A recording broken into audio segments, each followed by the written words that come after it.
impresión puede ser respecto a quienes no están cerca de estas realidades, a que se trata de situaciones muy marginales. O muy puntuales, ¿no es cierto? claro. O muy puntuales, o muy específicas. ¿Ustedes calculan cuántas personas viven en estas villas, barrios, bajo esta descripción que tú nos haces? Más de 1 millón de personas solamente en Santiago. Ni siquiera hablo de la región metropolitana completa, porque la investigación está muy focalizada en el Gran Santiago. Ajá. Pero es más de 1 millón de personas, o sea, estamos hablando por lo menos del 15% de la ciudad.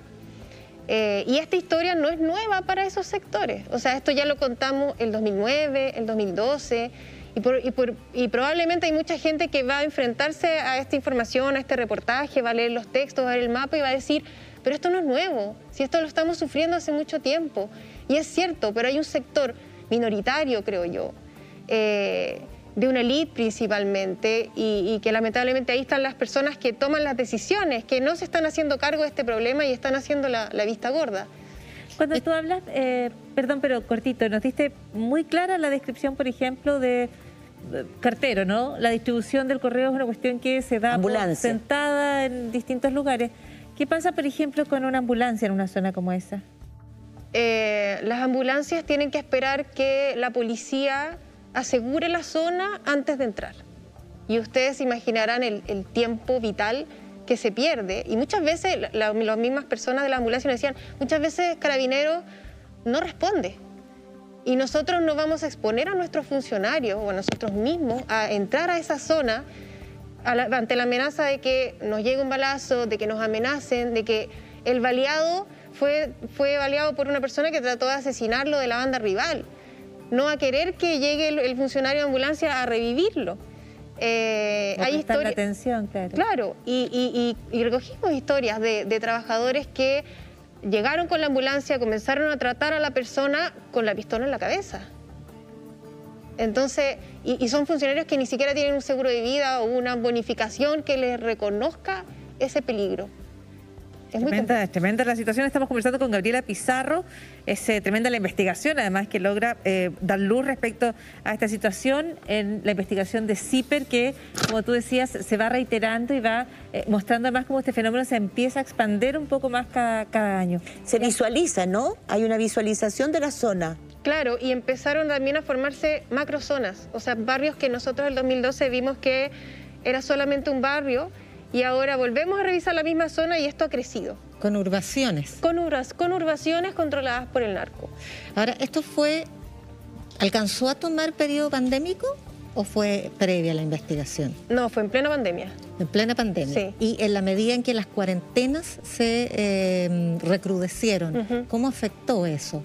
Porque el encierro, el hacinamiento, la falta de acceso a los trabajos, exacto, por ejemplo, es como un micro hogar hacinado en términos barriales, ¿verdad? Sí, la pandemia agudizó todas las precariedades que sufren las personas en estas zonas. Pero el encierro, la cuarentena. El encierro, el hacinamiento, porque son zonas donde la gente vive muy hacinada, donde la falta de acceso a la vivienda se vive muy fuertemente. Por ejemplo, nosotros entramos a hogares donde vivía la dueña de casa, su madre, sus hijos y los hijos de sus hijos, en pocos metros cuadrados.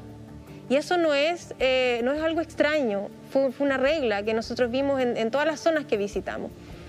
Y además a eso sumémosle, por ejemplo, la falta de acceso a la educación. Estudiantes que con ese nivel de hacinamiento, pasando hambre, compartiendo el mismo dispositivo con más hermanos, ¿qué capacidad de concentración le podemos pedir a un estudiante o una estudiante en esas condiciones? La mínima conexión. En esa zona los profesores nos decían, a nosotros no nos interesan las notas. Lo único que nos interesa es que los cabros vayan a las clases. Gabriela, tú hablabas de una élite, un sector que no entiende, que no dimensiona este drama, porque más de 1 millón de personas son prisioneros del narco. Sus casas no valen nada, porque son zonas donde no pueden vender sus casas. Casas que generalmente son de una toma, de mucho sacrificio. Las abandonan. O sea, esa gente no puede dejarla porque no tiene el dinero, además. Son prisioneros del narco. ¿Cómo graficarías tú la ausencia de políticas para ir en ayuda? O sea, ese estado de indefección en que se encuentra esa gran cantidad de personas de el Gran Santiago, o sea, más de 1 millón de personas, sin pensar que en Antofagasta está pasando otro fenómeno similar, que es, según todos los indicios, Antofagasta es la segunda zona donde hay más tráfico de droga en Chile. Yo creo que el gran problema es, primero, verlo como un problema que se soluciona, por ejemplo, a través de la entrada fuerte con la policía, o otro tipo de soluciones que se han hablado, construir infraestructura, espacios públicos, deportivos, librerías, bibliotecas, para sacar a los chicos y a las chicas de la droga. Pero el problema es que esas zonas, como están controladas por el narco, finalmente todo lo que se haga ahí también queda a disposición del narco, porque el Estado lo que hace es entrar y luego retirarse. El Estado no mantiene su presencia en esa zona. Entonces todo lo que llega a hacer o entra policialmente y luego se retira, como ha pasado en la Luego Emergencia, que era una zona que en un momento se transformó como en la zona estrella donde estaba concentrado el narcotráfico y se metió la policía muy fuerte ahí. Y finalmente vimos que lo que ocurrió fue que tomaron la droga los narcos y se la llevaron a La Pintana. Y el castillo en La Pintana se transformó en el mall de la droga, como lo denominaron. Entonces, tratamos de solucionar parcialmente el problema acá y esto se corre y funciona acá. La Fiscalía da un paso para tratar de pillarlos en el negocio, pero el narcotráfico ya dio 10 pasos más. Entonces es muy difícil y las políticas públicas tampoco han sido consistentes y sostenidas en el tiempo. Eso es un factor que también lo mencionaban los expertos muy importante porque